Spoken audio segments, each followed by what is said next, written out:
ಬ್ರಾಹ್ಮಣರೆಂದರೆ ಕೇವಲ ಪೂಜೆ ಪುನಸ್ಕಾರಗಳನ್ನು ಮಾಡಿಕೊಂಡಿರಬೇಕು ಎಂಬ ಕಾಲದಲ್ಲಿ ಮಹಾನ್ ಸಂಸ್ಥಾನಗಳ ಸ್ಥಾಪನೆಯನ್ನು ಮಾಡಿ ಕನ್ನಡಿಗರ ಹೆಮ್ಮೆಯ ರಾಜನಾದ ಕದಂಬರ ದೊರೆ ಮಯೂರ ಶರ್ಮ ಮಯೂರ ವರ್ಮನಾಗಿ ಕನ್ನಡದ ಮೊದಲ ರಾಜಮನೆತನವನ್ನು ಕಟ್ಟಿದ ಕಥೆ ಯಾರಿಗೆಲ್ಲ ತಿಳಿದಿದೆ ಹೇಳಿ. ಹಾಗೆಯೇ ಇಡೀ ದಕ್ಷಿಣ ಭಾರತವನ್ನು ವೈಭವಪೂರಿತವಾಗಿ ಆಳ್ವಿಕೆ ನಡೆಸಿ ತನ್ನ ಕಾಲಾವಧಿಯನ್ನು ಜನರು ಈಗಲೂ ಕೂಡ ಸುವರ್ಣಯುಗ ಎಂದೇ ನೆನೆಯುವಂತೆ ಮಾಡಿರುವ ನಮ್ಮ ಕೃಷ್ಣದೇವರಾಯರ ವಿಜಯನಗರ ಸಾಮ್ರಾಜ್ಯದ ಸ್ಥಾಪನೆಯ ಹಿಂದೆಯೂ ಕೂಡ ಹೀಗೊಂದು ಮಹಾನ್ ಬ್ರಾಹ್ಮಣರ ಕಥೆ ಇದೆ. ಈ ಮಹಾನ್ ಸಾಧುವರ್ಯರೇ ವಿದ್ಯಾರಣ್ಯರು. ಇವರು ಶೃಂಗೇರಿ ಶಾರದಾ ಪೀಠದ 12ನೆಯ ಪೀಠಾಧೀಶರಾಗಿದ್ದರು. ಹೀಗೊಂದು ಮಹಾನ್ ಸಂಸ್ಥಾನದ ಸ್ಥಾಪನೆ ಶುರುವಾಗಿದ್ದು 13ನೆಯ ಶತಮಾನದಲ್ಲಿ. ಆಗ ತುಘಲಕ್ನ ಸಾಮ್ರಾಜ್ಯ ಉತ್ತುಂಗದಲ್ಲಿತ್ತು. ತುಘಲಕ್ನ ರಾಜ ಮೊಹಮ್ಮದ್ ಬಿನ್ ತುಘಲಕ್ಗೆ ದಕ್ಷಿಣ ಭಾರತದ ಕಗಡಿಯ ರಾಜವಂಶದ ವರಂಗಲ್ನ ರಾಜ ಪ್ರತಾಪರುದ್ರನ ಮೇಲೆ ಕತ್ತಿ ಮಸೆತಾ ಇದ್ದ. ಇಂತಹ ಸಮಯದಲ್ಲಿ 1323ರಲ್ಲಿ ಈ ಎರಡೂ ರಾಜಮನೆತನಗಳ ನಡುವೆ ಒಂದು ಭೀಕರ ಯುದ್ಧ ಜರುಗುತ್ತೆ. ಈ ಯುದ್ಧದಲ್ಲಿ ಪ್ರಮುಖವಾಗಿ ಹೋರಾಡಿದ ಸೇನಾಧಿಪತಿಗಳೆಂದರೆ ಹರಿಹರ ಹಾಗೂ ಬುಕ್ಕರಾಯ. ಇವರೇ ನಮ್ಮ ವಿಜಯನಗರದ ಸ್ಥಾಪನೆಗೆ ಅಡಿಗಲನ್ನು ಇಟ್ಟಂಥವರು. ಇವರ ಹೆಸರು ಮುಂದೆ ಹಕ್ಕಬುಕ್ಕರಾಗಿ ರಾರಾಜಿಸ್ತಾ ಹೋಗತ್ತೆ.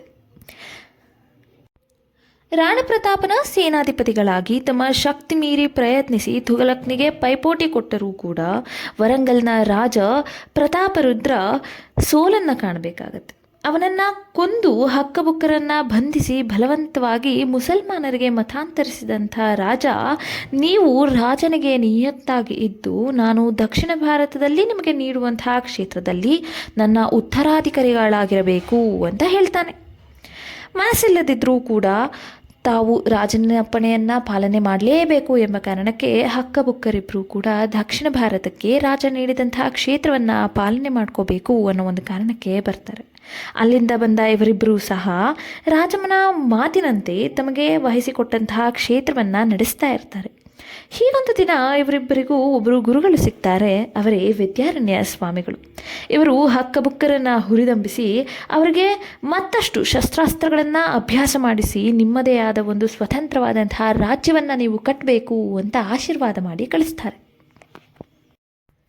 ಗುರುಗಳ ಪ್ರೇರಣೆಯ ಮೇರೆಗೆ ಮುಸಲ್ಮಾನರಿಂದ ಮತ್ತೆ ಹಿಂದೂಗಳಾಗಿ ಮತಾಂತರಗೊಂಡಂತಹ ಹಕ್ಕಬುಕ್ಕರಿಬ್ಬರು ತಮ್ಮದೇ ಆದಂತಹ ಒಂದು ಸ್ವತಂತ್ರವಾದಂತಹ ರಾಜ್ಯವನ್ನು ಕಟ್ಟಬೇಕು ಅನ್ನೋ ಒಂದು ಹೋರಾಟದಲ್ಲಿ ಇರ್ತಾರೆ.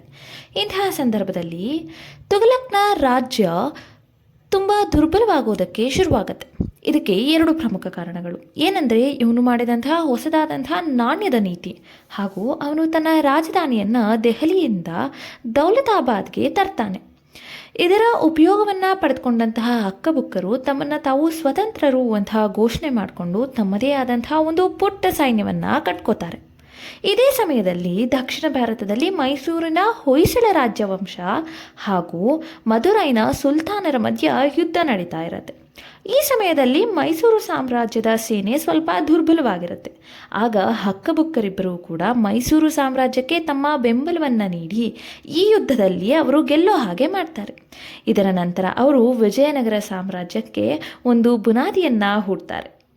ಈ ಕಥೆಯಿಂದ ನಮಗೆ ತಿಳಿದು ಬರುವ ವಿಷಯವೇನಂತ ಅಂದರೆ, ವಿಜಯನಗರವನ್ನು ಸ್ಥಾಪನೆಯನ್ನು ಮಾಡಿದ್ದು ಹಕ್ಕಬುಕ್ಕರು ಹಾಗೂ ವಿಜಯನಗರ ಸಾಮ್ರಾಜ್ಯದ ಮೊದಲ ರಾಜ ಹರಿಹರ.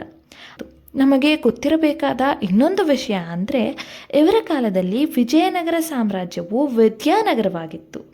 ವಿದ್ಯಾನಗರ ಯಾಕೆ ಅಂತ ಇಲ್ಲಿಯವರೆಗೂ ಕೂಡ ನಿಖರವಾದಂತಹ ಮಾಹಿತಿ ಇಲ್ಲದೇ ಇದ್ದರೂ ಕೂಡ ಕೆಲವು ಬಲ್ಲ ಮೂಲಗಳಿಂದ ತಿಳಿದು ಬಂದ ವಿಷಯವೇನೆಂದರೆ, ಇವರು ವಿದ್ಯಾರಣ್ಯ ಸ್ವಾಮಿಗಳ ಪ್ರೇರಣೆಯ ಮುಖಾಂತರ ಒಂದು ಸ್ವತಂತ್ರ ರಾಜ್ಯವನ್ನು ಸ್ಥಾಪನೆ ಮಾಡಿದ್ದಕ್ಕಾಗಿ ತಮ್ಮ ಗುರುಗಳಿಗೆ ತಾವೊಂದು ಟ್ರಿಬ್ಯೂಟನ್ನು ಕೊಡಬೇಕು ಅಂತ ಅವರು ವಿಜಯನಗರಕ್ಕೆ ವಿದ್ಯಾನಗರ ಅಂತ ಹೆಸರಿಟ್ಟಿರಲಬಹುದು ಅಂತ ಕೂಡ ಹೇಳ್ತಾರೆ.